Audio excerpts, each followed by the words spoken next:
갈라디아서 5장 14절부터 18절까지 제가 읽습니다. 온 율법은 내 이웃 사랑하기를 내 몸같이 하라 하신 한 말씀에 이루었나니 만일 서로 물고 먹으면 피차 멸망할까 조심하라. 내가 이르노니 너희는 성령님을 조차 행하라. 그리하면 육체의 욕심을 이루지 아니하리라. 육체의 소욕은 성령님을 거스리고 성령님의 소욕은 육체를 거스리나니 이 둘이 서로 대적하므로 너희의 원하는 것을 하지 못하게 하려 함이니라. 너희가 만일 성령님의 인도하시는 바가 되면 율법 아래 있지 아니하리라. 아멘. 존 칼빈의 갈라디아서 강해 설교 35번째 시간입니다. 35번째 시간 칼빈의 갈라디아서 강해 설교 학원 289쪽에서부터 제가 읽어 가겠습니다. 참으로 우리가 하나님께 의지하고 하나님과 하나 되기를 바라는 것은 당연합니다. 또한 우리 사이에는 우리 모두를 한 몸의 지체로 결합해주는 우정이 있어야 합니다. 우리 주 예수 그리스도께서는 사람들은 이것으로 우리가 당신의 제자인지 제자가 아닌지를 판단할 수 있을 것이라고 말씀하셨습니다. 요한복음 13장 35절 말씀입니다. 13장 요한복음 13장 35절 말씀 제가 찾아서 읽어보면 너희가 서로 사랑하면 이로써 모든 사람이 너희가 내 제자인 줄 알리라. 요한복음 13장 34절은 새 계명을 너희에게 주노니 서로 사랑하라. 내가 너희를 사랑한 것 같이 너희도 서로 사랑하라. 이 갈라디아서 말씀에 만일 서로 물고 먹으면 피차 멸망할까 조심하라. 이 갈라디아서 5장 15절 말씀 피차 멸망할까, 이것은 교회 안에서 그리스도인들이 서로 물고 뜯고 싸우고 하면 멸망할 수 있다 하는 말씀이죠. 그것은 존 칼빈이 계속 말씀하고 있는 바이기도 합니다. 계속 읽어갑니다. 사도 바울은 여기서 온 율법은 제 이웃 사랑하기를 내 몸같이 하라 하신 말씀에 이루었나니 라고 말씀합니다. 갈라디아서 5장 14절이지요. 이 말은 우리는 하나님은 잊어도 된다는 뜻이 아닙니다. 하나님께서 무엇보다 가장 우선이 되셔야 하고 어떤 피조물보다 더 많은 사랑을 받으셔야 합니다. 사실은 우리는 이렇게 하기 위해서 부모와 아내와 아이들과 그 외의 이 세상에 있는 모든 것을 심지어는 잊어버려야 합니다. 그러나 하나님을 사랑하는 것과 우리 이웃을 사랑하는 것은 서로 배타적인 것이 아닙니다. 왜냐하면 우리가 남에게 사랑을 베풀 때에 우리는 우리 하나님에 대해서 우리가 품고 있는 사랑을 드러내 보이는 열매를 맺는 것이기 때문입니다. 사람들은 전적으로 악으로 기우는 경향이 있습니다. 그래서 그들의 욕심에 자유를 주어 사람들은 자신의 정욕대로 하나님께 대항하며 싸웁니다. 하나님께 반역하는 일에 사람들은 자신의 전생애를 보내기도 합니다. 이것은 마귀가 사람들의 감정을 지배한다는 것을 입증합니다. 그러나 자기의 이웃을 사랑하는 사람은 자신의 이익을 구하지 않는다는 것을 행동으로 보여줍니다. 우리 주 예수 그리스도께서 형제를 사랑하라는 말씀을 하셨을 때에 우리는 우리 자신을 부인하는 법을 배워야 한다는 말씀으로 시작하셨습니다. 어떤 사람들은 여우와 같아서 악으로 가득합니다. 어떤 사람들은 사자처럼 거만하고 어떤 사람들은 눈에 보이는 것은 모두 먹어치우려고 하는 굶주린 이리와 같으며 나머지 사람들은 사람들에게 상처를 주고 해를 입힙니다. 그러므로 그러한 사람들은 그들 스스로를 이웃이라는 반열에서 가능한 많이 배제시킵니다. 그러나 우리는 여전히 하나님의 명령을 지켜야 합니다. 그 사람들에게 이웃으로 간주될 자격이 아주 조금밖에 없을지라도 우리는 그들에게 사랑을 베품으로써 우리가 그들에게 향한 모든 악의를 굴복시키는데 하나님께서 도움을 주셨다는 것을 보여줍니다. 이렇게 해서 우리를 비난하기만 하는 우리의 원수들까지도 하나님께서 하신 말씀에 따르면 여전히 우리의 이웃이라는 것을 알 수 있습니다. 우리가 자신의 발전을 추구할 때에 드러나는 것은 다른 사람들에 대한 사랑이 아니라 자신에 대한 사랑입니다.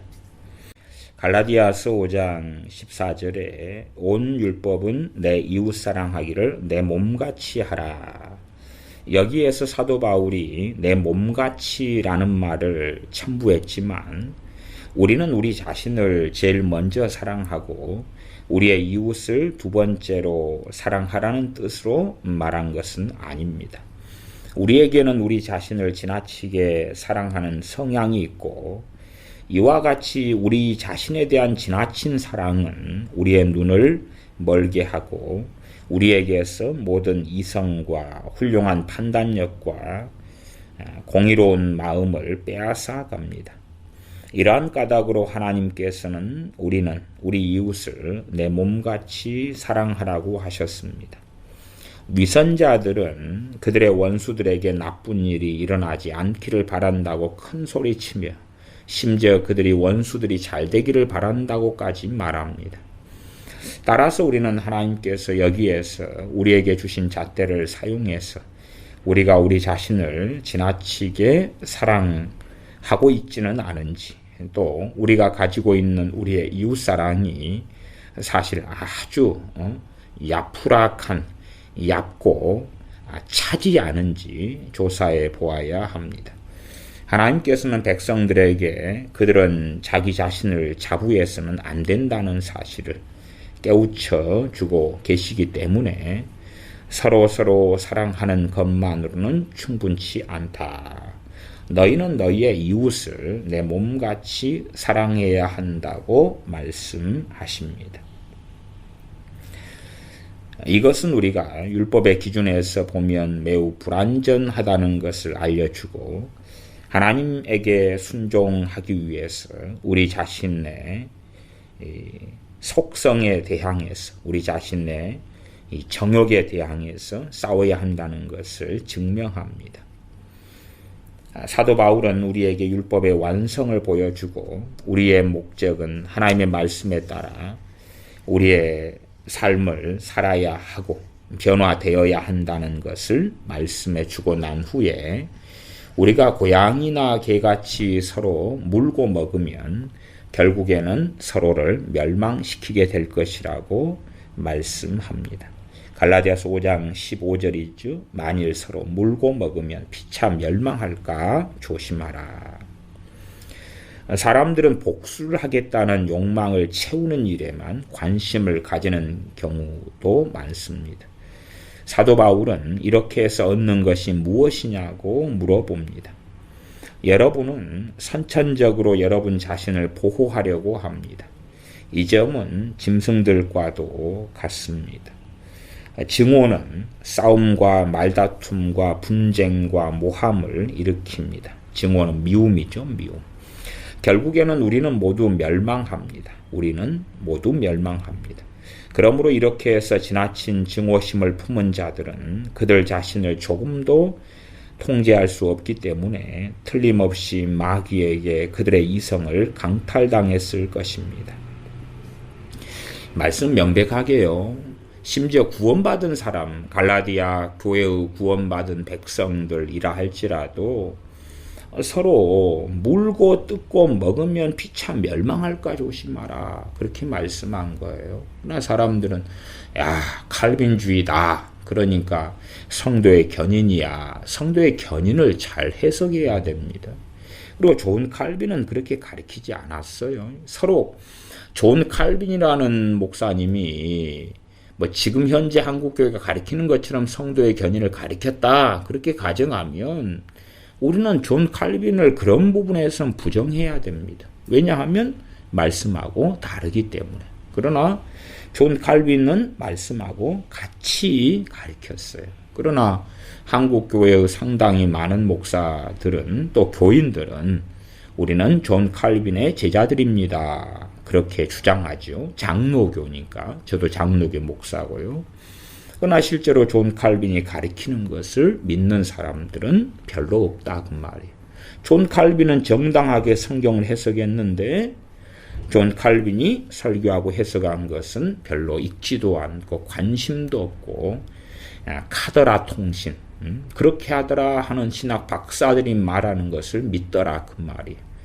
존 칼빈의 성경 해석을 확인하려면 존 칼빈의 이런 갈라디아서 강의 설교 같은 설교를 통해서 앞뒤 문맥을 가지고 살펴보아야 하는 것은 당연한 것입니다. 나중에 뒤쪽에 가면은 존 칼빈이 이야기하는 성령론에 대한 이야기도 나옵니다. 그러면 저는 명백하게 칼빈은 칼빈주의자가 아니었다. 그렇게 말씀드릴 수밖에 없고 존 칼빈의 성령론에 대해서 이 갈라디아서 강의 설교에 이야기하는 짧은 부분만 해도 좀 더 자세하게 다루려면 한 1시간 정도는 다루어야 할 거기 때문에 갈라디아서 강의 설교 35번째 있는 한 페이지 분량에 존 칼빈이 이야기하는 성령론, 성령님에 대한 그러한 부분은 좀 더 다음 시간에 다루어 보려고 생각하고 있습니다. 296페이지로 건너뛰겠습니다. 우리에게 어떤 사람을 증오하거나 복수할 충동이 일어나는 것을 느끼게 될 때 우리는 결국 어떻게 될 것인가? 결국 우리가 고양이나 개처럼 싸운다면 우리는 피차 멸망할 뿐이다 라고 생각해야 합니다. 우리는 우리의 속성과 관련이 있는 것들을 모두 잊어버리고 우리를 한 몸으로 만들기 위해서 만드신 신령한 연합체를 유지해 나가야 합니다. 신령한 연합체는 신령한 교회를 이야기하죠. 한 몸 된 교회. 바울은 이 시점에서 만일 우리가 육신의 욕망에 지배받기를 소원하지 않는다면 우리는 성령님을 조차 행해야 한다고 말했습니다. 갈라디아서 5장 16절입니다. 내가 이르노니 너희는 성령님을 조차 행하라. 그리하면 육체의 욕심을 이루지 아니하리라. 297쪽 계속 읽습니다. 사도 바울은 계속되고 있는 치열한 싸움에 대하여 또한 말씀합니다. 그러한 치열한 싸움은 우리가 의도한 것을 하지 않는다, 때로는 하지 않고 하지 못한다는 것을 의미합니다. 비록 하나님께서 우리를 거듭나게 하시고 우리에게 생명을 주셔서 우리로 하여금 우리가 하는 모든 일에서 하나님을 기쁘게 해드리기를 바라지만 물론 지금 시대에는 우리가 하는 모든 일에서 하나님을 기쁘시게 해드리고자 하는 그러한 마음과 열망을 가진 사람은 교회 안에서 소수라는 것을 우리는 확인하는 시대에 살고 있습니다. 정말 하나님을 기쁘시게 하고 싶어요 하는 사람은 교회 안에서 사실상 소수지요. 계속 읽습니다. 우리의 속성은, 우리 속성이란 말은 우리의 성질, 우리의 정욕, 우리의 특성, 기질, 욕망 그런 것을 이야기하는 거지요. 속성이란 단어로 번역을 했습니다. 우리의 속성은 우리에게 악을 행하도록 유도하기 때문에 우리는 완전하지 않습니다. 그리고 사도 바울은 육체라는 말을 사람됨의 모든 것과 사람이 가지고 태어난 것 모두를 의미하는 것으로 사용했다는 것을 알아둡시다. 육체. 성령님을 쫓아 행하라. 그리하면 육체의 욕심을 이루지 아니하리라. 육체가 사람됨, 타락한 사람으로 태어나서 가지고 있는 것들 또한 우리의 됨됨이까지 포함하는 거다. 요한복음 3장 6절 우리 주 예수 그리스도께서는 요한복음 3장 6절에서 육으로 난 것은 육이요라고 말씀하셨습니다. 사람들은 육체라는 이 말을 통해서 그들이 연약하고 먼지와 재로 만들어졌다는 것을 배워야 됩니다. 육체라는 말이 성령님께 반대되는 개념으로 사용될 때는 하나님께서 처음 창조하셨을 때와 같은 상태의 인간을 의미하는 것이 아닙니다. 사람은 좋은 평판을 받을 만한 자격이 아무것도 없고 죄로 가득하며 괴팍한 욕망으로 꽉 차 있다는 것을 보여주는 표현이 육체라는 표현입니다. 우리 주 예수 그리스도께서는 우리가 육에서 났기 때문에 육이라고 하셨습니다. 우리는 영적으로 가난하고 눈이 멀었고 우리가 하나님께 나아가는데 그러한 지식과 지혜를 가지고 있지 않습니다. 하나님께서 우리에게 선과 악을 구별할 수 있는 본능을 내적으로 주셨지만 우리의 마음은 여전히 완악하기 때문에 하나님의 은혜가 아니고서는 하나님께 우리는 접근할 수 없습니다.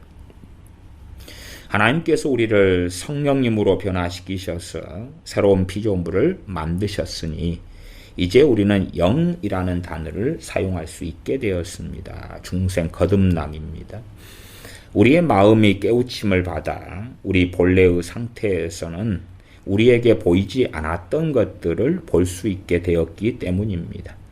미개인은 하나님께서 그 안에서 역사하지 않으시면 구원이 무엇인지 이해할 수 없기 때문에 믿음은 하나님께서 주시는 특별한 선물입니다. 그러므로 믿음은 영의 선물입니다. 하나님께서 우리를 양자 삼으셨기 때문에 우리에게 당신의 성령님을 주셨습니다. 성령님이야말로 하나님의 자녀된 자임을 나타내는 참된 표시입니다. 다음에 사도 바울은 우리에게 성령님을 쫓아 행하라고 말했습니다.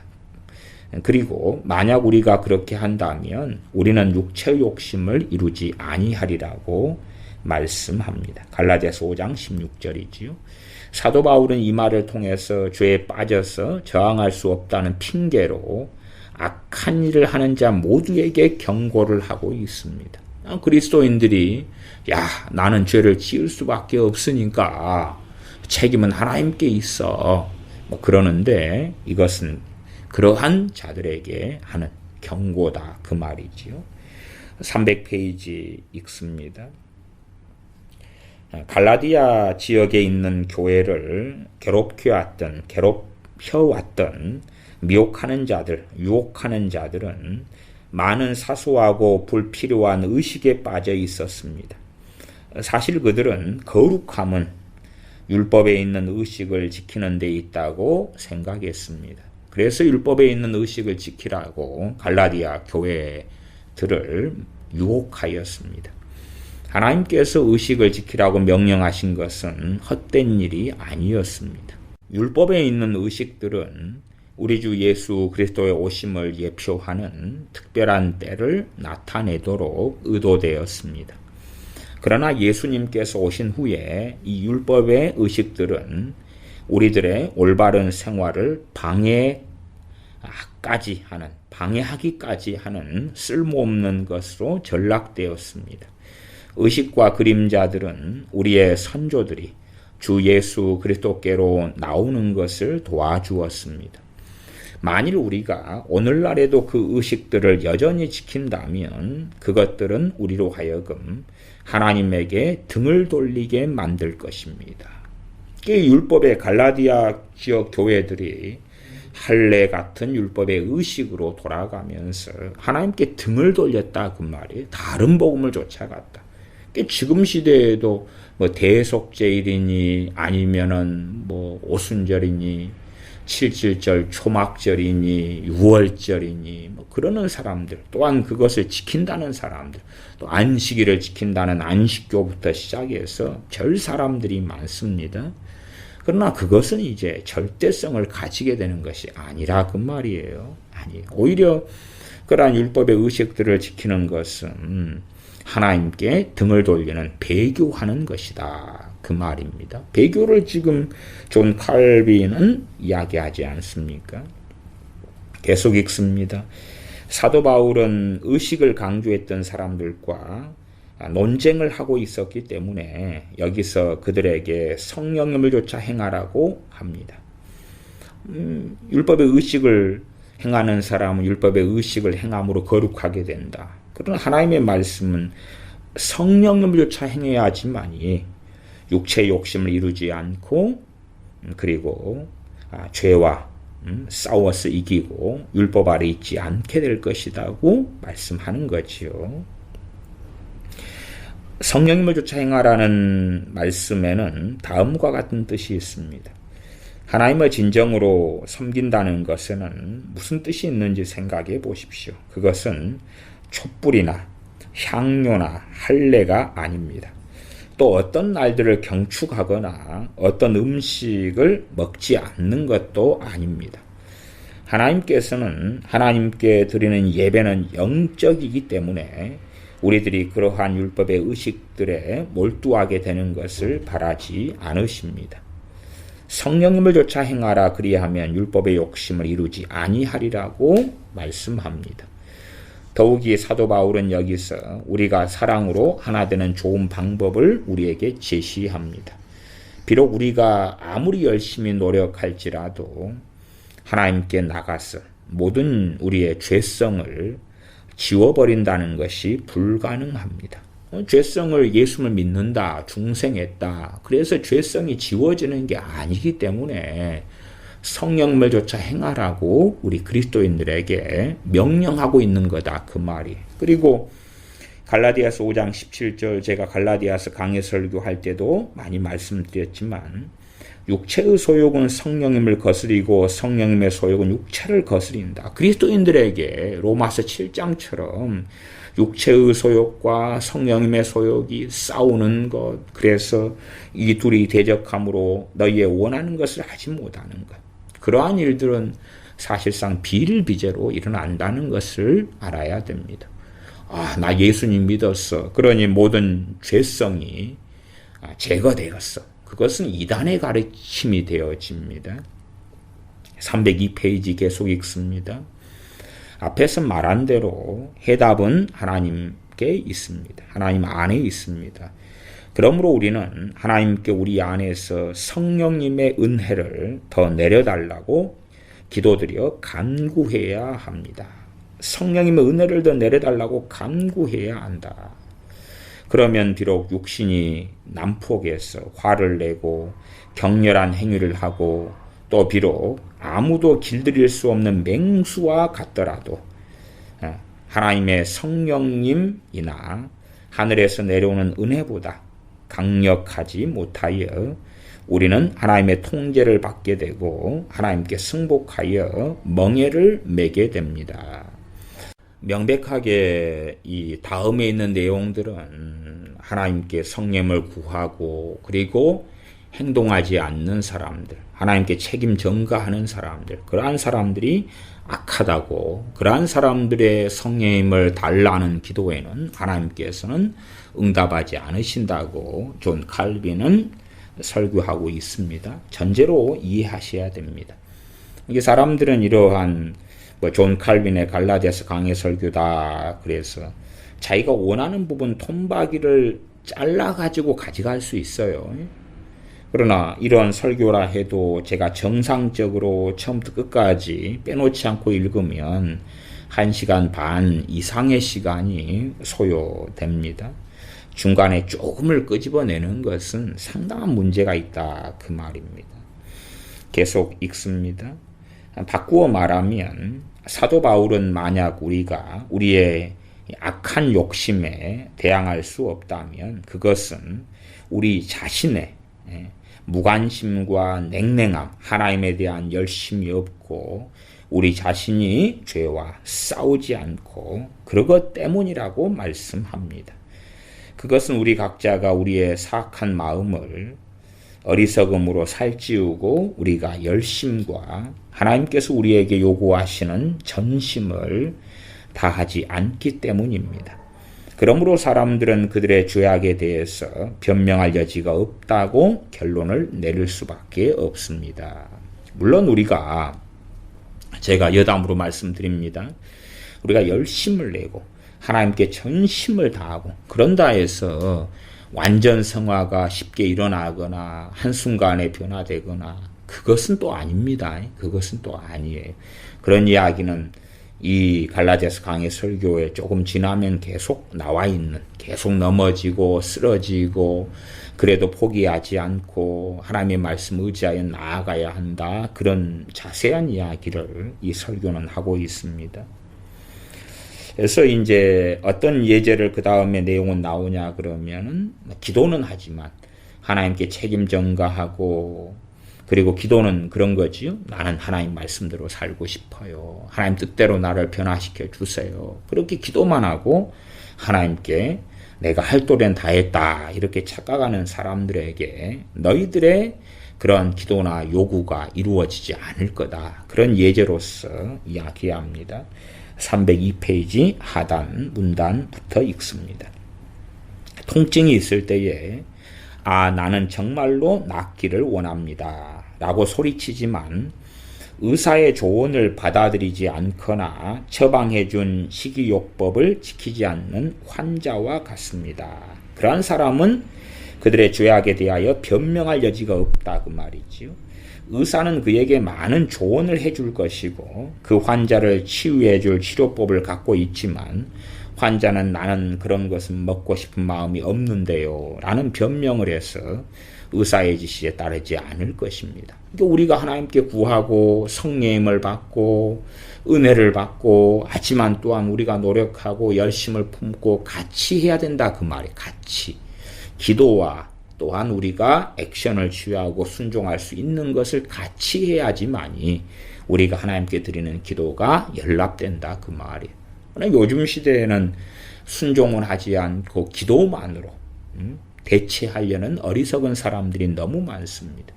한국의 위기 상황에서도 나는 중보기도만 해. 왜? 행동하는 건 어렵거든요. 행동하는 건 수고가 많이 따르고 노력이 많이 따르고 또한 노력하고 수고해도 열매가 별로 잘 보이지 않거든요. 말하자면 농사 짓는 건 얼마나 어렵습니까? 지금 심으면은 나중에 봄에 심으면 가을에 거두고 그러나 주식 투자하는 건 얼마나 쉽습니까? 그냥 주식을 투자하고 그 다음에 곧 몇 배가 될 거야 하는 환상에 잡히는 것은 쉽다 그 말이에요. 303페이지 계속 읽습니다.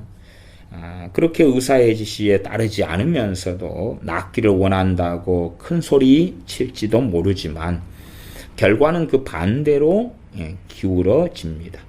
하나님을 향하여 그들의 악한 욕망을 버리고 그러한 악한 욕망을 발로 밟아 버릴 수 있도록 성령님으로 그들을 변화시켜 달라고 기도는 하면서 한편으로는 변함없이 죄악된 생활을 하고 싶어하는 그러한 자들의 말로는 어리석은 환자들과 같습니다. 우리는 이 점을 명심해야 합니다. 그러나 비록 우리가 열심히 기도를 하고 우리의 악한 욕망을 억누르려고 노력할지라도 우리가 무엇을 하든 우리는 항상 연약합니다. 위선자들이기 때문에 연약한 것이 아니고 하나님의 진실한 자녀들이 그렇다는 말입니다. 그러니까 우리가 하나님의 진실한 자녀들인데 느끼기에는 때로는 내가 위선자구나 그렇게 느낄 수 있다 그 말이에요. 왜냐하면 내가 원하는 소원대로 하나님을 기쁘시게 하고 싶은데 죄를 짓는 또한 불안전하며 자주 넘어지며 자주 쓰러지는 나를 발견하기 때문에 위선자처럼 느껴질 때도 있고 그러한 사탄의 참소가 우리에게 들어올 때도 자주 있는 것입니다.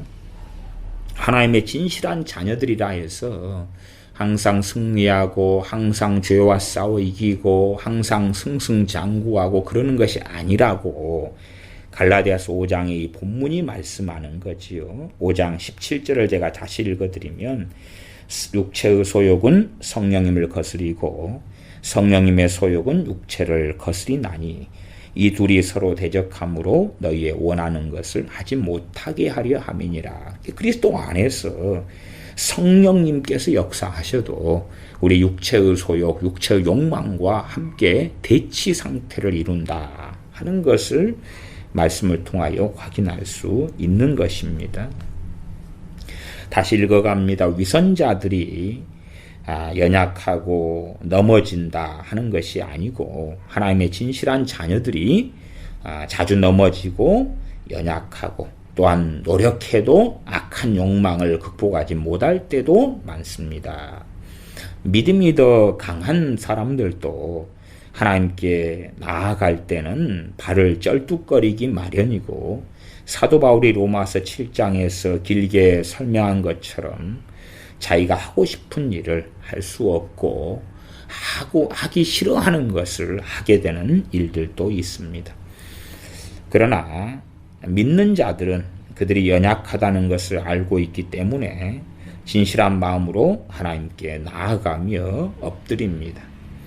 그들은 그들의 이 악한 욕망을 정복하는데 하나님의 도움이 필요하다는 것을 알고 있습니다. 그래서 사도 바울은 너희의 육체의 욕심을 이루지 아니하리라. 그렇게 갈라디아서 5장 18절에 말씀합니다. 만일 성령님이 인도하시는 바가 되면 율법 아래 있지 아니하리라.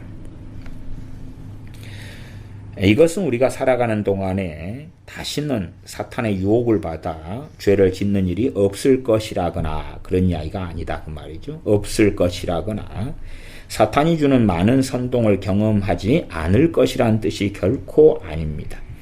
왜냐하면 우리 육체에는 여전히 나쁜 이러한 악한 성향이 있고 우리를 자극하는 것이 많이 있기 때문입니다. 우리는 온갖 종류의 죄에 유혹될 것이지만 하나님의 은혜로 그러한 죄들과 대항하여 싸울 수 있습니다.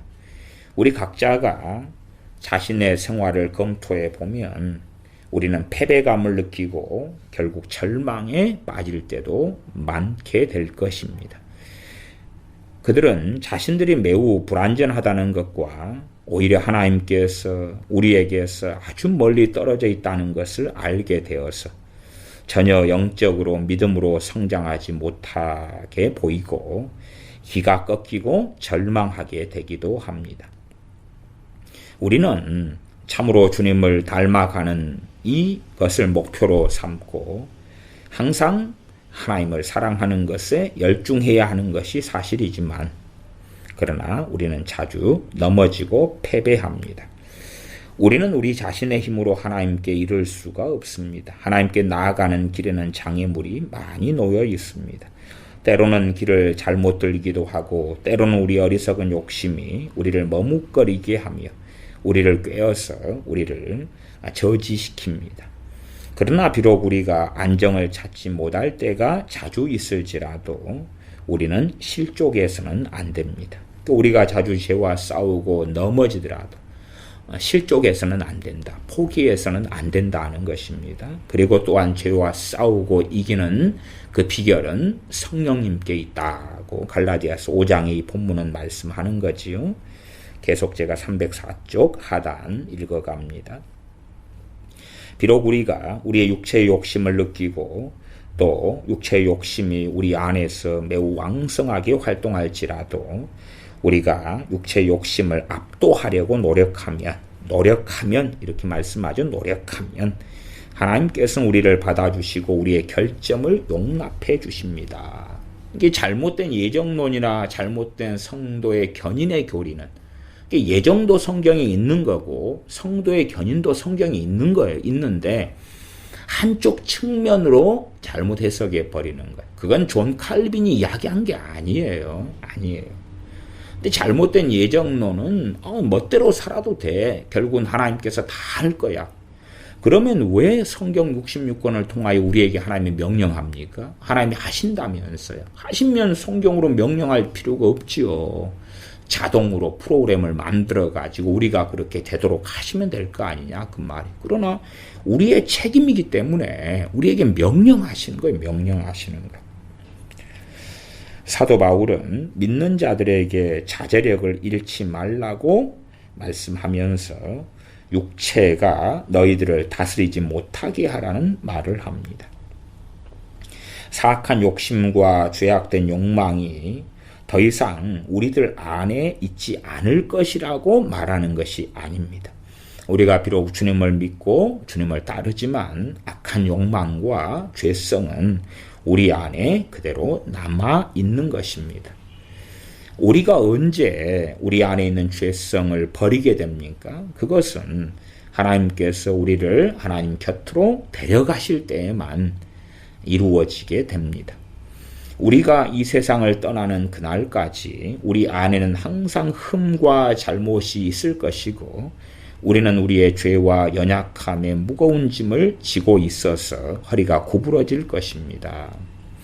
이것이 어떤 면에서 감리교 또 요한 웨슬리와 이 존 칼빈의 큰 차이점입니다. 자세하게 설명하지는 않겠습니다만 요한 웨슬리 같은 경우는 완전 성화론을 이야기했죠. 이 땅에서 완전 성화론. 유감스럽게 존 칼빈은 그렇지 않다. 이 땅을 떠날 때만이 떠나서 하나님 앞에 나아가고 천국에 들어갈 때만이 이제 죄악에서 자유케 될 것이다. 그렇게 말씀한 것입니다. 물론 존 웨슬리의 완전 성화론도 좀 설명하고 다루려고 그래도 넉넉하게 2시간 이상은 다루어야 조금을 이야기할 수 있을 겁니다. 그래야 좀 공정한 거지요. 요즘에는 이제 좀 어떤 면에서 저같이 길게 설교하는 것은 참 사람들이 싫어하는 것 같아요. 싫어하고 그냥 성경의 말씀을 제대로 설명하려면 길게 할 수밖에 없는 어떤 한계가 있는데 성경보다는 책이나 가십거리나 5분, 10분, 20분 가십거리로 사람들은 듣는 것을 훨씬 즐거워합니다. 그때 만족감이 더 있는 것 같아요. 짧게 어떤 내용을 그냥 앞뒤 논증이나 말씀의 자세한 설명 없이 가십거리로 짧게 하면 무엇을 얻은 것 같이 사람들은 느끼는 것 같아요. 그러나 요약이라는 것은 항상 큰 위험성을 가집니다. 요약은.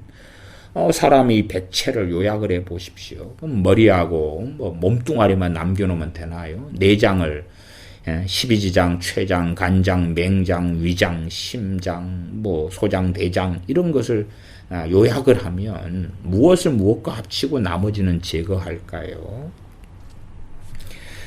계속 읽습니다. 우리가 이 세상을 떠나는 그날까지 우리 안에는 항상 흠과 잘못이 있을 것이고 우리는 우리의 죄와 연약함의 무거운 짐을 지고 있어서 허리가 구부러질 것입니다.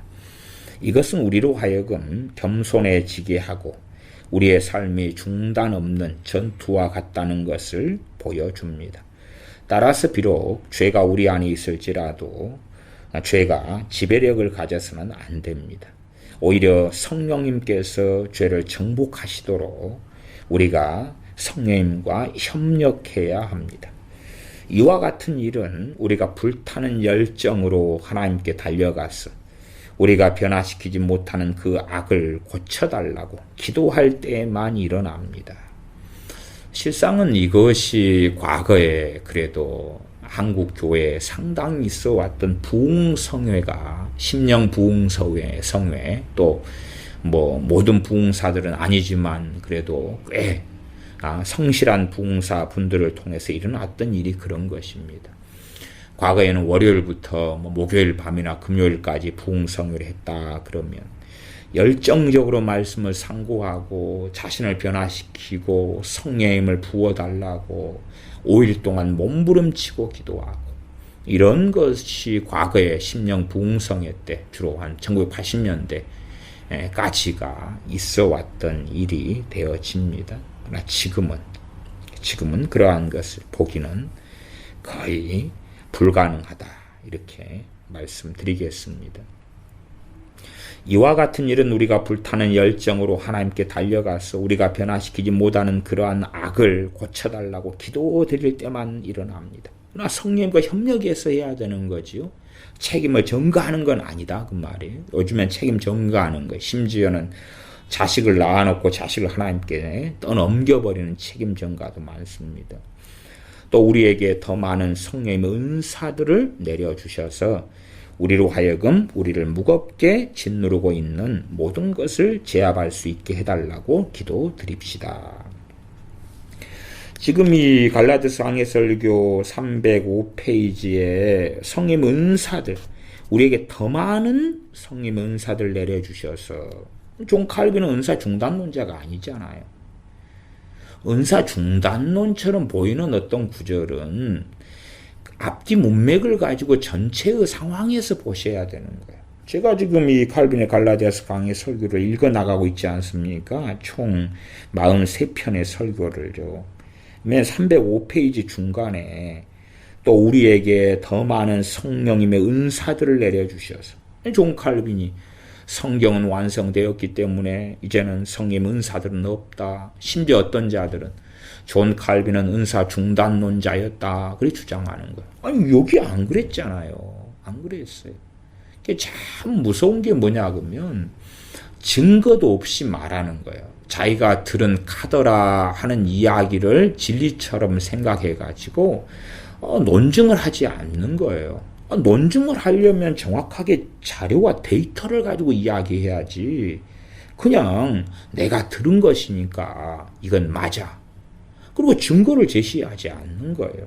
제가 오죽하면 존 칼빈의 갈라디아서 강해 설교 43편짜리를 쭉 많은 시간을 들여서 읽어가겠습니까? 좀 논증하는 거예요. 논증하는 것. 한국의 칼빈주의는 존 칼빈하고는 너무 먼 길을 걸어왔다고. 그래서 제가 설교 제목을 정하면 칼빈은 칼빈주의자가 아니었다. 그렇게 정할 수 있겠습니다. 칼빈은 칼빈주의자가 아니었다. 아니 칼빈은 끊임없이 배교나 믿는 사람이 배교에서 지옥에 떨어지는 거, 주님을 배반하지 마는 거, 예정을 이야기하기보다는 성령과 협력하여 수고하고 단지 기도만 해서 떠넘기면 안 되고, 성령에 대해서도 뒤에 나오겠지만 뭘 모르는 사람들이 볼 때 세상에 존 칼빈이 성령에 대해서 이렇게 이야기했어? 세상에. 그러면서 성경하고 같은데. 한국의 대다수의 목사들이 이야기하고 장로교 목사들이 이야기하고 장로교 칼빈주의자들이 이야기하는 성령론하고 존 칼빈 이야기하는 성령론이 다르네. 조금 있다가 읽어가겠지만 많이 다릅니다. 너무 많이 달라서 뭘 모르는 사람은 충격을 받을 수도 있어요. 충격을 받아요. 저는 이 칼빈주의자들의 책을 많이 가지고 있습니다. 또 실제로 저도 칼빈주의자입니다. 그러나 상당히 많은 부분은 한국의 칼빈주의하고는 저는 다른 칼빈주의를 가집니다. 심지어 저는 존 칼빈의 추종자도 아니기 때문에 존 칼빈 목사님이 성경을 잘못 해석했으면 잘못된 것. 어떻게 그가 완벽할 수 있겠습니까? 바르게 해석했으면 바른 종. 그러나 저는 존 칼빈의 설교집이나 주석들을 볼 때에, 기독교 강요를 볼 때에 다 옳지는 않아도 뼈대나 중심적인 것, 중요한 것은 정말 성경적이다. 그런 의미에서 저는 칼빈주의자다 그 말. 그런 부분에서 상당히 많은 성경 해석 부분에 존 칼빈 목사님과 동의한다 그 말이지. 한국에서 이상하게 변질돼 버린 그러한 칼빈주의자는 아니다 그 말. 오죽하면 존 칼빈은 칼빈주의자가 아니었다. 아니 제가 이 긴 설교들을 43편짜리를 오늘이 지금 35번째 제가 읽는가요? 이렇게 긴 것을 제가 읽어가지 않습니까? 35번째.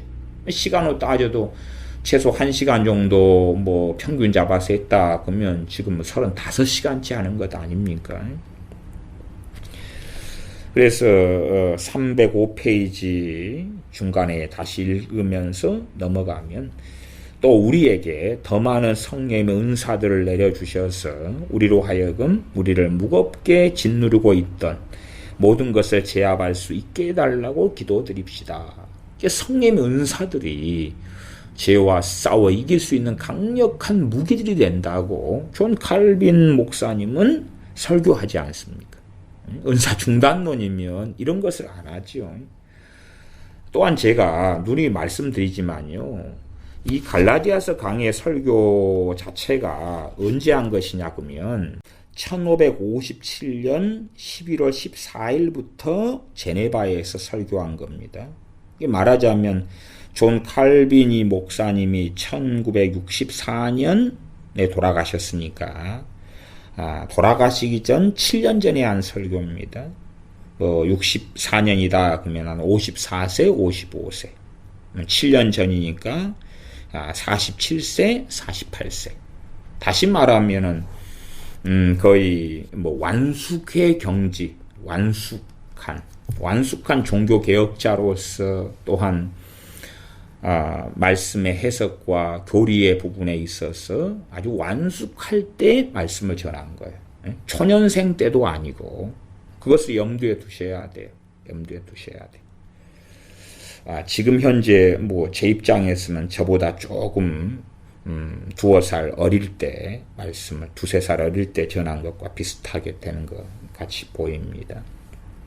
계속 305쪽 중간 단락 읽어갑니다. 사도 바울이 첨부한 육체의 소욕은 성령님을 거스리고 성령의 소욕은 육체를 거스리나니 이 둘이 서로 대적함은 너희의 원하는 것을 하지 못하게 하리 함이니라는 특별한 어귀가 담고 있는 뜻에 대하여 알아보겠습니다. 이 말은 우리로 하여금 조심하고 또 원수에 대한 대비를 하기 위해서 무장을 하고 있으라고 격려해 줍니다. 만약 우리가 모든 죄에서 자유롭게 되고 또 우리 각자가 하나님의 명령을 주저하지 않고 지킨다면 우리는 그러한 괴로움을 겪을 필요가 없을 것입니다. 사실상 천국에 있는 천사들은 하나님의 모든 명령에 즉각적으로 순종하기 때문에 우리와 같은 싸움을 할 필요가 없습니다. 그러나 우리는 죄성이 그대로 남아있기 때문에 이러한 싸움을 할 수밖에 없는 것입니다. 누가 우리의 적입니까? 마귀가 우리의 첫 번째 적인 것은 명확한 사실입니다. 또한 그 밖에 우리에게 무서운 공격을 가하도록 계획을 세우는 미혹하는 자들, 마귀 하수인들이 또한 우리의 적입니다. 그리고 우리의 생각, 우리의 정욕을 따른 생각, 우리의 감정, 우리의 욕심이 또한 우리의 원수가 됩니다. 우리 자신, 그래서 자기를 부인하고 그런 거지요. 말씀을 따라 살아가는 우리를 부인하라는 게 아니라 우리 안에도 말씀을 따라 살고 경건하며 그러한 성령의 인도하심 받아 살아가는 우리의 삶과 우리가 있고 육체의 정욕, 육체에서 오는 생각, 육체의 감정들, 정욕적인 감정들, 그런 것은 우리의 적이 돼서 그런 것을 부인하라는 것이지요. 우리의 생각, 우리의 감정, 우리의 욕심이 우리의 원수가 되어서 우리를 지옥으로 끌고 가려고 노력하고 있습니다. 여기서 우리는 사도 바울의 의도를 볼 수 있습니다. 그는 경각심을 일으키고 우리를 일깨워 주려고 했고, 만약 기독교 신자들이 잠자고 있거나 무관심하고 한가로울 때에만 하나님을 섬기려고 한다면 잘못이라는 것을 보여줍니다. 사탄은 밤낮으로 괴계와 교활한 방법으로 그리스도인들을 유혹합니다. 사실 사탄은 그리스도인들을 유혹하기 위해서 그들을 맹렬하게 공격합니다. 그러므로 사탄은 정성을 들여 우리를 공격하기 때문에 우리는 우리의 믿음을 키워야 되고, 또한 육박전을 벌여서 끝까지 우리 자신을 보존해야 됩니다. 사탄과 죄와 심지어 우리의 육체의 생각, 감정과 우리는 격렬하게 싸워서 육박전을 벌여서, 육박전은 6.25 사변 때 같은 때에 총알이 떨어지면 이제는 총이나 총검술로 싸우는 게 육박전이잖아요. 그런 거지. 육박전을 벌여서 우리 자신을 끝까지 보존해야 됩니다. 그러지 여기에 성도의 견인을 존 칼빈이 이야기합니까? 아니잖아요. 지금 하나님께서 보존해 주신 측면이 있고 말씀을 따라서는 우리가 끝까지 우리 자신을 보존하도록 죄와 싸우고 우리의 믿음을 성장시켜야 한다고 말씀하고 있는 거죠. 그게 306쪽입니다. 그들은 하나님께서 그들을 세상에서 데리고 가시는 그날까지, 그들은 그리스도인인 우리들이죠. 우리들은 하나님께서 우리를 이 세상에서 데리고 가시는 그날까지 평화와 안위를 누릴 것을 기대해서는 안 됩니다. 지금 복지에 취한 한국교회 교인들은 이 땅에서 천국을 누리다가 천국에 가려고 그럽니다. 이 세상의 환경적인 천국이 아니에요. 천국이 너희 안에 임하였다. 그것은 성령님이 임하시고 하나님의 나라가 되고 주님과 함께 동행해 살아갈 수 있다는 것이지, 이 땅의 삶에 행복이 찾아오고 복지가 찾아오고 돈과 명예와 영광이 찾아오고 그런 것을 이야기하는 게 아닙니다. 참 수십 년 동안의 잘못된 믿음의 핵심적인 것, 또한 지금도 상당히 많이 믿음이라는 단어로 한국의 많은 기독교인들을 사로잡고 있는 것은 믿음을 통해서 복지, 믿음을 통해서 성공, 믿음을 통해서 자기가 원하는 것에 대한 기도 응답, 믿음을 통해서 자기가 원하는 것이 이루어지는 것, 그런 정욕적인데 믿음을 사용하는 것입니다. 그건 믿음이 아니에요. 믿음이 아니라 정말 사악한 것입니다. 사악한 것. 그래서 우리는 하나님께서 우리를 이 땅에서 데리고 가시는 그날까지 평화와 안위를 누릴 것을 기대해서는 안 됩니다. 우리가 얼마 동안은, 또한 심지어 몇 년 동안 평화와 안위를 누릴 수 있다 그 말이에요. 그것은 예외적인 거예요. 예외적인 거. 그러나 그것이 육체의 평화와 안위일 수는 있으나 우리의 내면, 우리의 영적인 부분에서는 그렇게 되어서는 안 되는 것이에요. 죄와 싸우고 씨름하고 투쟁하는 전쟁터에서 우리는 살아가는 것입니다. 계속 읽습니다. 대다수의 사람들은 그들이 하나님께 작은 헌신을 하고 작은 걸 하고 그들이 해야 할 일을 다 했다고 생각합니다. 결국은 그들은 계속하여 죄 가운데 뒹굴 수밖에 없는 것이 당연한 일이 되고야 말 것입니다. 성령님의 소욕은 육체를 거스리고 육체의 소욕은 성령을 거스린다고 사도 바울은 우리에게 말씀하였습니다. 그가 한 육체는 거스린다 하는 말에는 많은 장애물이 있고 우리가 나쁜 일을 하도록 유혹을 받기 때문에 하나님의 말씀대로 살아가는 것이 어렵다는 것을 함축하고 있습니다. 하나님께서는 우리의 육체적인 욕망은 늘 우리를 방해하고 있다는 것을 우리에게 말씀을 통하여 보여주십니다. 하나님께서 우리에게 이쪽 방향으로 가라고 하실 때에 우리는 어쩔 수 없이 다른 길로 가도록 육체의 정욕은 우리 안에서 역사합니다. 육체가 이러한 방법으로 성령을 거스르기 때문에 우리는 용감하게 싸워야 합니다. 사도 바울은 또 성령님은 육체를 거스린다고 말씀합니다. 바꾸어 말하면 우리의 속성은 악한 쪽으로 향하는 경향이 있고 마귀도 우리를 똑같은 방향으로 밀어붙이기 때문에 우리는 우리를 유혹하고 유인하는 그러한 유혹과 미혹에 더욱더 강력하게 저항하지 않으면 안 됩니다. 하나님께서 당신의 성령님의 은혜를 쏟아 부으려고 하실 때에는 하나님은 항상 가장 강한 편이 되셔서 아무리 힘든 싸움에서도 승리하실 것입니다. 그러니까 성령님께서 그 은혜를, 하나님께 성령님의 강한 은혜를 부어주시면 하나님이 항상 승리하신다 그 말이에요. 그러므로 우리는 하나님께서 우리로 하여금 분쟁 중에서 승리하도록 우리를 지켜주시고 도와주실 것을 굳게 믿어야 합니다. 또한 하나님께 영광을 돌려야 하고 하나님의 깃발을 들고 나아가야 하고 경건하고 신중하게 하나님께 간절히 구해야 합니다. 사도 바울은 여기서 우리를 잠들게 하려고 하지 않고 만약 우리가 하나님을 바르게 섬기려고 하고 하면 우리는 무엇보다 우리 자신의 원수가 되어야 하고 자기를 부인한다 그 말이에요. 육체의 정욕, 생각, 감정을 죽여야 한다. 부인해야 한다고 말씀했습니다. 자, 이제 제가 여기서는 간략하게 읽고 지나가고 다음 시간에 좀 더 자세히 다루겠습니다만은 갈라디아서 강해 설교 309쪽 하단에 있습니다. 한국 교회가 전혀 인정하지 않는 존 칼빈의 성령론이 여기 나와 있어요. 제가 읽어볼게요. 사실은 아직 우리는 성령을 받지 못했습니다. 존 칼빈 목사님이 그렇게 이야기하는 것입니다. 사실은 아직 우리는 성령을 받지 못했습니다. 이게 잘 들어보셔야 돼요. 성령으로 중생했어요. 거듭났어요. 그 거듭남 믿는 사람 가운데 극단적으로는 두 부류 아닙니까? 성령 충만한 사람과 그렇지 않은 사람. 그 다음에 성령 충만을 과거에 받았으나 소멸해버리거나 점점점 성령님의 역사하심이 약해져 버리는 사람. 그러나 여기서 우리는 아직 성령을 받지 못했습니다. 그것이. 죄와 싸우고 제대로 못 싸우고 넘어지고 그런 경우에 주로 이야기하는 것이에요. 계속 읽어갑니다.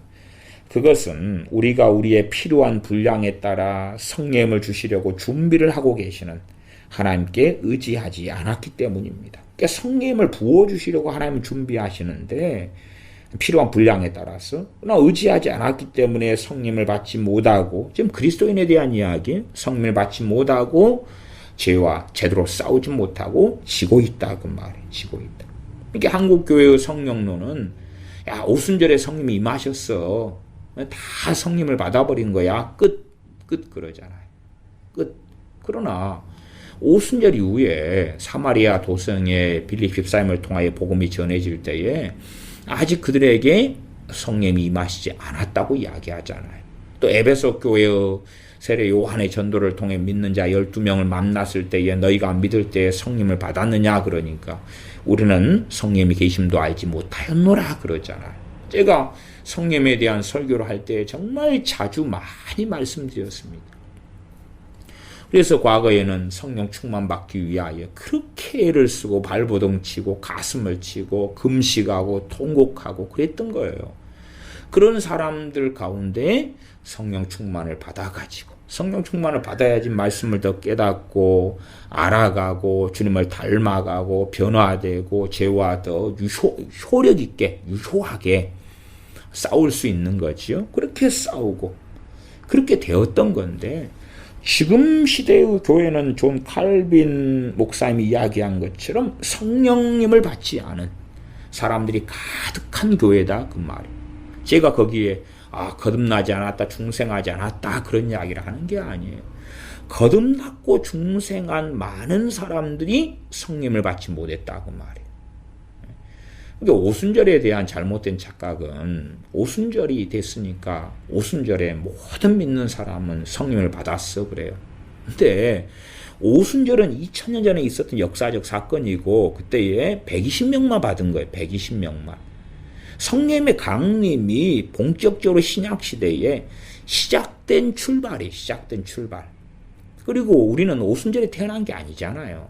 그렇잖아요? 오순절에 태어난 게 아니잖아요. 오순절은 오순절이고 우리는 우리잖아요. 우리가 오순절에 태어났나요? 오순절 되니까 태어나지도 않은 우리가 성령 충만을 받았나요? 120명처럼? 120명이 받은 거예요. 120명이. 참 그 가장 기본적인 것들까지도 한국교회 목사들이 부정하는 걸 볼 때에 기가 막힙니다. 마치 자기가 오순절에 살았던 것처럼 오순절 120명하고 똑같은 것처럼 오순절에 성령 충만을 받았습니다. 그러는 거예요. 얼빠진 사람들 같으니라고. 계속 309쪽 하단 읽습니다. 우리가 우리의 필요한 분량에 따라 성령을 주시려고 준비를 하고 계시는 하나님께 의지하지 않았기 때문에 우리는 성령을 아직 받지 못했습니다. 우리의 주님께서 우리의 주님께서는 이사야 선지자를 통해서 다음과 같이 말씀하셨습니다. 너희 목마른 자들아 물로 나오라. 돈 없는 자도 오라. 너희는 와서 사 먹되 돈 없이 값없이 와서 포도주와 젖을 사라. 이사야 55장 1절. 하나님께서는 이렇게 말씀하십니다. 나의 성령을 받아라. 나는 너희의 필요에 따라 성령을 후히 쏟아 부어줄 준비를 하고 있다. 쏟아 부어줄 준비를 하고 있다. 그것이 오순절의 의미입니다. 이게 존 칼빈이 목사님은 정말 잘 설명한 거예요. 그래서 80년대, 70년대, 지금 시대에는 그런 부흥회를 찾기가 어렵습니다만 정말 몸부림치고, 그래도 많은 부흥회나 기도원, 과거에 산에 있는 기도원들을 다닐 때에 성령 충만 받으려고 내내 집회기간 내내 철야기도 하고, 철야기도는 밤을 완전히 세워서 새벽까지 한다고 말이에요. 저녁 10시부에 시작하면 아침 새벽 4시, 5시까지. 그렇게 몇 날 며칠을 할 때에 성령 충만을 받았어요. 몇 날 며칠을. 지금은 가당치도 않게 신사도라는 사람이 나와가지고 나한테 임파테이션 한번 받으면 그것보다 더 놀라운 걸 받아. 그걸 미혹하고 속이는데 회개는 어디 있고 성령 충만은 어디 있습니까? 말뿐이잖아요. 또 심지어는 뻥뻥뻥 잡아뜨리고 넘어지는 것에 아주 주목하고 집중해서 뻥뻥 자빠지고 넘어지면 뭔가를 다 받고 귀신은 다 쫓겨나가는 것처럼 착각하지만 사실은 뻥뻥 넘어지는 것에 대하여 제가 전반적으로 부인하지는 않습니다만, 그러나 그 열매는 어디가 있느냐고 말. 넘어지는 건 열매가 아니잖아요. 주님을 잡으러 온 사람들에게 칼과 몽치를 가지고 잡으러 온 사람들에게 나사렛 예수가 누구냐 할 때 내로라 그러니까 듣는 사람들이 다 넘어졌잖아요. 다 쓰러져 넘어졌어요. 그때 주님께서 그들을 일깨우면서 자, 나를 잡으러 왔으니까 제자들을 너는 보내주고 나만 잡아가라. 그렇게 하셨지요. 그러나 그 주님을 잡으러 온 그 사람들이 주님의 권능에 넘어짐으로 그들이 회개하고 변화된 건 아니에요. 아니에요. 계속 310페이지 읽어갑니다. 나의 성령을 받아라. 나는 너희의 필요에 따라 성령을 후히 쏟아 부어줄 준비를 하고 있다. 이 말씀을 하신 분은 하나님이십니다. 우리 주 예수 그리스도 자신을 우리가 거기에서 물을 길어야 되는 좋은 샘물이라고 말씀하셨고, 영원히 솟아나도록 샘물이 되리라 그런 말씀이 있죠. 그 풍성함으로 우리는 갈증을 완전히 해소시킬 수 있습니다. 주님께서는 요한복음 7장 37절에서 누구든지 목마르거든 내게로 와서 마시라고 말씀하셨습니다. 그렇게 하는 자들에게는 물이 넘쳐서 내를 이룰 샘을 갖게 될 것입니다. 주님께서 누구든지 목마르거든 내게로 와서 마시라. 요한복음 7장 37절에 그랬는데 지금 교회나 지금 믿는 사람들은 이제는 나는 이러한 성령 충만을 다 얻어버렸다. 아니면 성령 충만이라는 단어도 많이 사라져버리고 어쨌든 내게는 그런 성령님은 계속 역사하시고 계셔. 그러나 성령님 역사하시는 열매는 찾아보기 어렵지요. 어렵죠. 사랑과 희락과 평과 오래 참음 자비 양선 충성 온유 절제. 성령님 역사하고 계시면 그 열매가 있어야 될 거 아니에요. 열매가. 과수원에 나무가 있으면 열매를 맺어야 되지. 우리가 알곡과 가라지가 있으면 가을 되면 알잖아요. 알곡은 열매를 맺히고 가라지는 열매가 없잖아요. 가짜니까 가라지니까. 그렇죠. 계속 읽어갑니다. 그렇게 하는 자들에게는 물이 넘쳐서 내를 이룰 샘을 갖게 될 것입니다. 그리고 그가 예수 그리스도에게 성령님을 쏟아 부으시도록 허락한다면 그는 자신의 필요를 충족시킬 뿐만 아니라 물이 그에게서 흘러나올 것입니다. 그러므로 비록 하나님의 성령님이 우리에게서 멀리 떨어져 있지만 우리는 성령님을 넉넉하게 받게 될 것이고 하나님께서는 그 물의 양을 기꺼이 증가시킬 것입니다.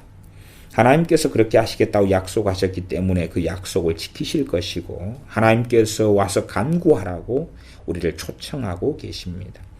우리는 확실히 우리가 필요한 모든 것을 받게 될 것입니다. 어떤 사람들이요? 정말로 하나님께 순종하고 죄와 싸우고 씨름하고 간절히 죄와 싸우고 이기기 위하여 성령을 구하는 사람들이 또한 성령의 은사들을 구하는 사람들이 그럴 거다 그 말이에요. 그러나 지금 현재의 교회는 무엇이라고 말합니까? 다 받았다 그러죠. 받았다. 있다. 성령님이 있다. 그래서 성령 충만 받기 위하여 누가 철야하고 누가 금식하고 누가 탄식하고 누가 회곡합니까? 그러는 사람들을 어디에서 찾을 수 있나요? 손 안 대고 코를 풀려고 하지. 오, 성령 충만에 임할지어다. 임할지어다. 몇 번 하고 말고. 성령을 주세요. 주세요. 성령 충만 주세요. 몇 마디 기도하고 말고. 그런 것으로 과연 이 존 칼빈의 성령론에 대해서는 주로 이 두 페이지를 중심으로 해서 다음에 가능하면 말씀을 좀 더 진도를 나가 보겠습니다. 310쪽 하반부입니다. 우리는 전투에 참전해서 최대한의 노력을 경주하라는 지시를 하나님께 받습니다. 그러나 다른 한편으로 우리 자신의 연약함을 확실히 믿고 우리 자신의 힘으로는 아무것도 할 수 없다고 겸손하게 하나님께 나아가야 됩니다. 그리고 하나님의 도움을 구한다면 우리는 확실히 승리를 얻게 될 것입니다. 만약 우리가 우리 하나님께 나와서 우리의 의사가 되어달라고 요구하면 성령님께서 우리에게 역사하시고 임하셔서 우리의 죄와의 마귀와의 싸움, 우리의 육신의 정욕과의 싸움에 도움을 주시며 은혜를 베풀어 주실 것입니다. 분명히 기도만 하는 사람들이 아니라 지금 죄와 싸우고 씨름하고 나아가는 사람들, 그러나 완벽한 사람들이 아니라 넘어지고 쓰러지는 사람들이 그리스도인들이기 때문에 그럼에도 정말 하나님 앞에 나와서 간절히 구하고 또한 죄와 씨름하는 사람들에게 성령을 부어주신다고 말씀하는 겁니다. 사도 바울은 믿는 자들은 그들이 하기를 원하는 것을 할 수 없다고 말합니다. 원하는데 육체의 소욕이 성령을 거스린다. 그 갈라디아서 5장 17절의 말씀의 이야기입니다. 비록 우리가 하나님께서 우리에게 명령하셨던 것을 다 완전하게 이행할 수 없지만 우리는 계속해서 밀고 나가고 싸워야 합니다. 하나님을 두려워하지 않으면서 믿는 자들은 완전해야 한다고 외쳐대는 비열한 자들이 많이 있습니다. 하나님을 두려워하지 않으면서 믿는 자들은 완전해야 된다. 이게 뭐 존 웨슬리의 완전 성화론도 뭐 자세히 이야기해야 되지만 거기에는 반반 걸쳐 있다. 그렇게 정도만 이야기하겠습니다. 어쨌든 자신들은 완전하지도 않으면서 마치 완전한 그리스도인의 삶을 사는 것처럼 하면서 당신 죄 짓고 넘어졌고 쓰러졌지. 그러니까 당신 그리스도인이 아니야. 그런 식의 설교하는 이러한 잡사들이 아주 상당히 많습니다. 거룩을 설교하고 회개를 설교하고 성화를 설교하면서 그러면서 뭘 주장하냐 하면 완전해라 그 말이죠. 완전해라. 완전해라는 말씀은 있어요 성경에. 그러나 그렇게 간단하고 쉽게 완전할 수 있다는 식으로 주님 만나면 다 변화되고 이런 망상을 떠는 가르침을 가르치는 자들에게 존 칼빈 목사님은 정확하게 일침하고 있습니다. 믿는 자들은 완전해야 한다고 외쳐대는 비열한 자들이 많이 있습니다. 그렇게 하는 것을 우리는 몹시 싫어해야 되고 오히려 그것은 하나님을 모독하는 극악무도한 행위가 됩니다. 왜? 갈라디아서 5장의 말씀하고 다르잖아요. 육체의 소욕과 성령의 소욕이 서로 거스려 가지고 둘이 대적하고 원하는 것을 하지 못한다. 죄 속에 살고 씨름하고 싸우고 엉키고 뒤엉키고 하는 것이 말씀에 있는 거예요. 어떤 사람들은 하나님께서 요구하시는 것을 이행할 수 없다는 걸 깨닫고 실망하기도 합니다.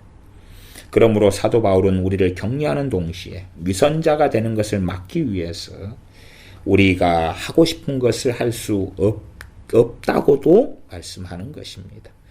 그러나 우리는 내가 조금 전에 했던 말, 즉 만약 우리가 성령님의 인도하심을 받으면 육체의 욕심을 이루지 않을 것이라는 말씀을 상고해 보아야 합니다.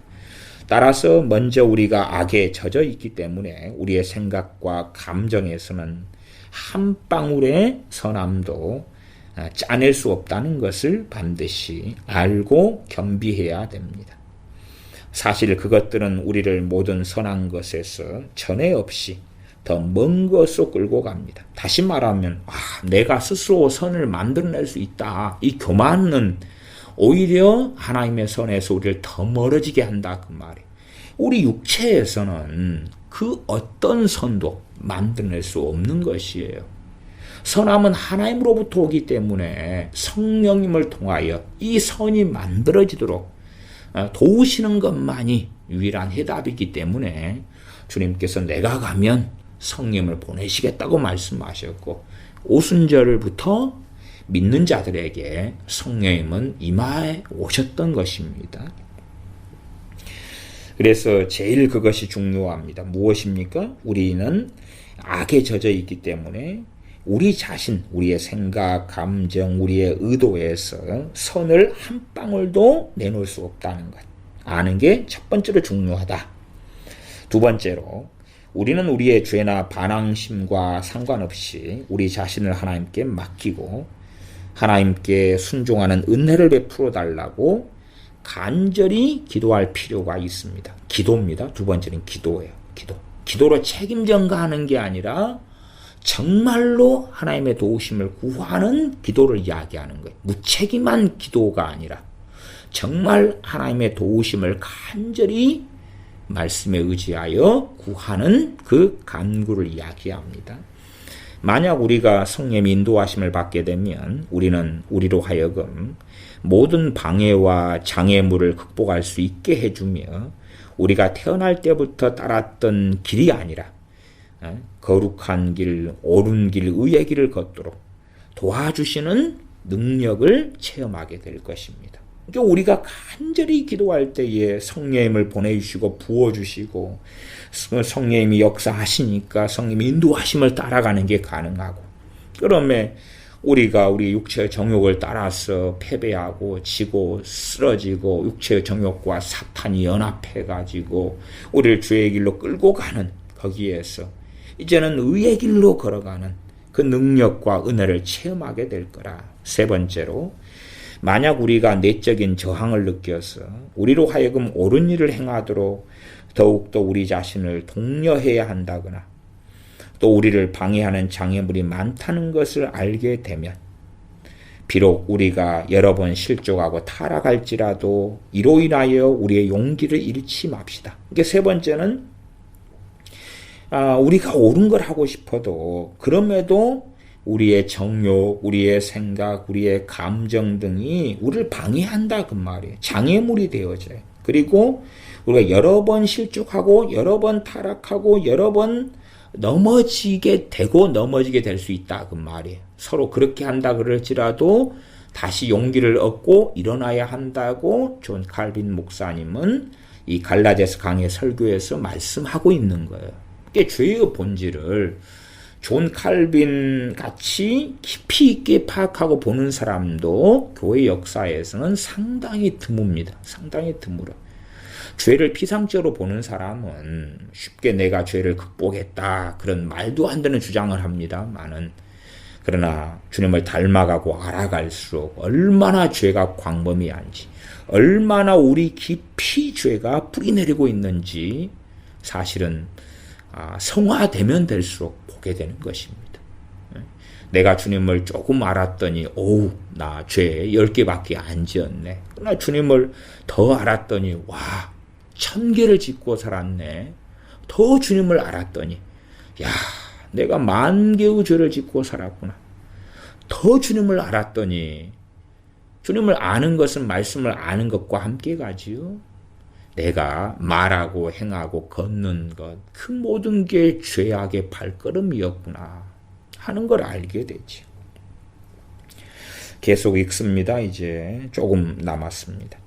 하나님께서 주신 거룩한 소명을 따라 살아갑시다. 그래서 우리는 노력을 통해서 우리의 모든 죄를 죽이는 법을 배우게 됩니다.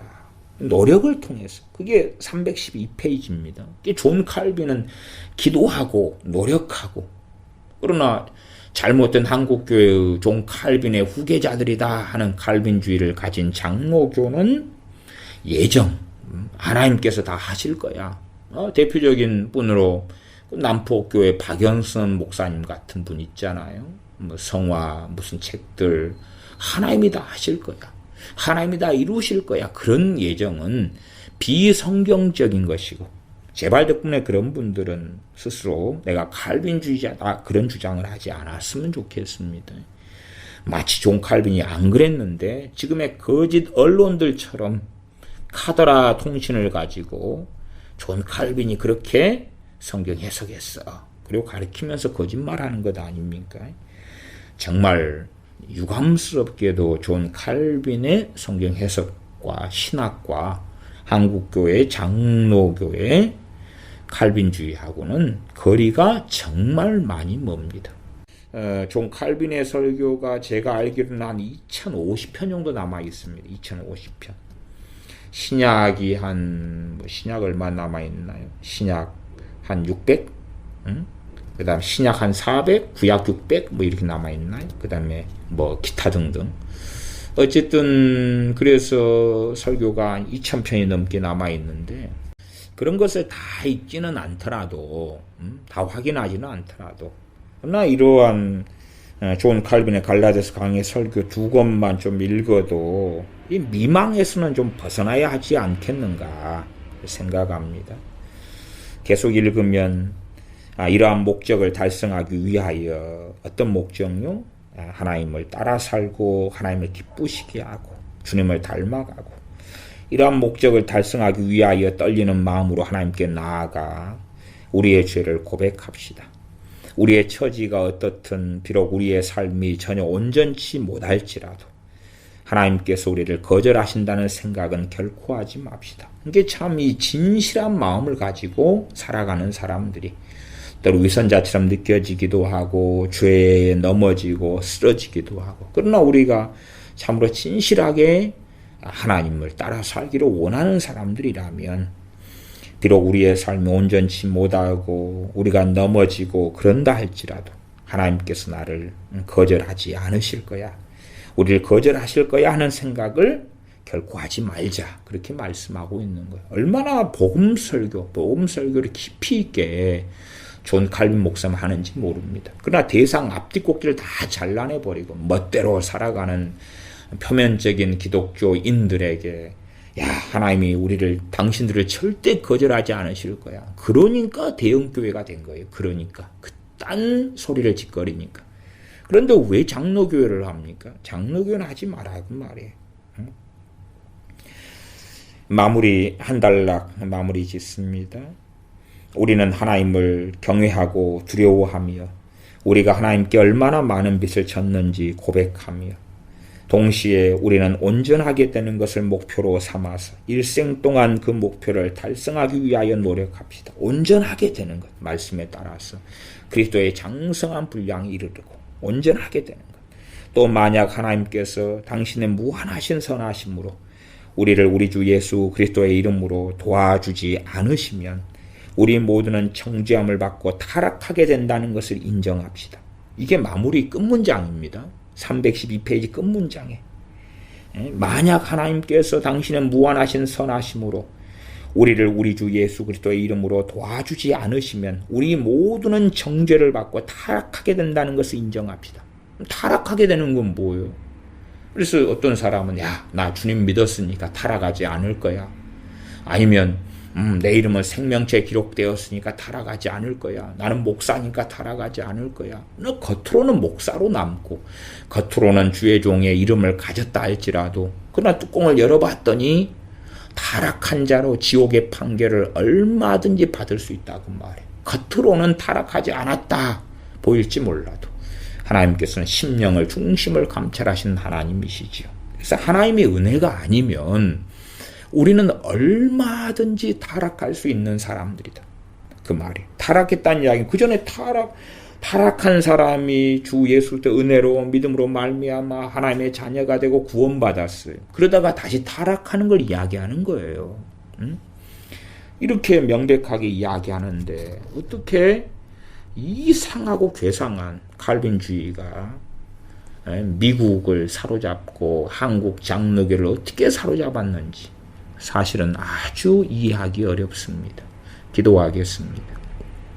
아버지 하나님, 성경의 하나님, 성경의 주님이 아니라 자기들의 망상 속에서 만들어낸 하나님, 만들어낸 주님, 만들어낸 성령님, 심지어 성경도 말씀도 제대로 이해하지 못하고 알지도 못하면서도 나는 주님을 만났고 주님을 알아 라고 주장하는 많은 기독교인들이 있습니다.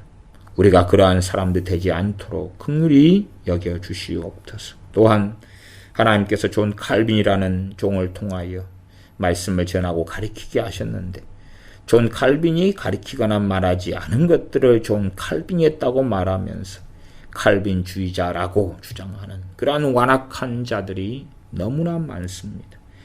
그러한 완악함 속에 우리가 들지 않고 참으로 말씀 없이 하나님을 안다고 하는 오만 방자함에 빠지지 않고 하나님의 말씀을 하나하나 알아가면서 성경의 하나님, 성경의 주님, 성경의 성령님을 따라 살며 섬기는 우리가 되고 또한 넘어지고 쓰러지더라도 포기하지 아니하고 다시 말씀에 의지하고 하나님의 긍휼과 사랑에 의지하여 일어나서 하나님을 섬기며 하나님을 따라가는 그 걸음에서 퇴보하지 않도록 물러서지 않도록 풍성한 성령님의 은혜를 부어주시옵소서.